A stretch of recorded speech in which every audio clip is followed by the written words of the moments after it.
বর্তমান সরকার যে তার যে প্রতিশ্রুত তার যে নির্বাচনী ইস্তেহার, তার যে পরিকল্পনা ৩১ দফা কর্মসূচি, সবগুলোর সাথে সামঞ্জস্যপূর্ণ কতটা, এই সবগুলো দিক পরীক্ষা নিরীক্ষা করার জন্য নির্দেশনাটা আগেই এসছে এবং এই প্রক্রিয়াটা চলমান আছে।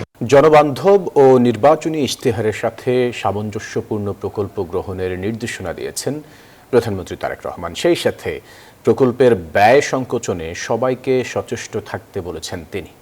রোববার সরকারের দ্বিতীয় একনেক বৈঠকে এসব নির্দেশনা দেন প্রধানমন্ত্রী।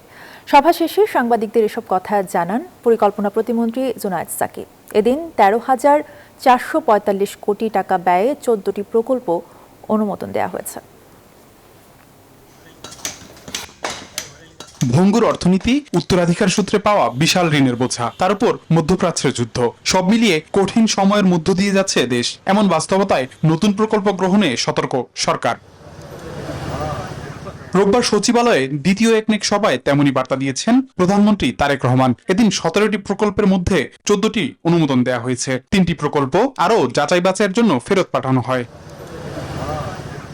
সভা শেষে সাংবাদিকদের ব্রিফিংয়ে অর্থ ও পরিকল্পনা প্রতিমন্ত্রী জানান, সরকারের নির্বাচনী ইশতেহার ও জনগণের চাহিদাকে সর্বোচ্চ অগ্রাধিকার দিয়ে টেকসই প্রকল্প গ্রহণের নির্দেশনা দিয়েছেন প্রধানমন্ত্রী। বর্তমান সরকার যে তার যে প্রতিশ্রুত তার যে নির্বাচনী ইস্তেহার, তার যে পরিকল্পনা ৩১ দফা কর্মসূচি, সবগুলোর সাথে সামঞ্জস্যপূর্ণ কতটা, এই সবগুলো দিক পরীক্ষা নিরীক্ষা করার জন্য নির্দেশনাটা আগেই এসছে এবং এই প্রক্রিয়াটা চলমান আছে।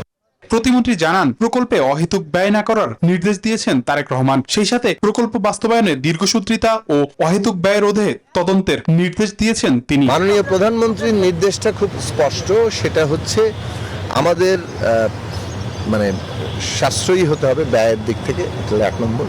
২ নম্বর হচ্ছে যে ব্যয়গুলো কোন কোন খাতে হচ্ছে সেগুলো যৌক্তিকতা নির্ধারণ করতে হবে। অনুমোদিত 14টি প্রকল্পে মোট ব্যয় ধরা হয়েছে ১৩,৪৪৫ কোটি টাকা। এর মধ্যে সরকারি অর্থায়ন ৮,০৮৯ কোটি টাকা, বৈদেশিক ঋণ থেকে আসবে ৫,৩৪০ কোটি টাকা। আবি আব্দুল্লাহ, নিউজ 24, ঢাকা।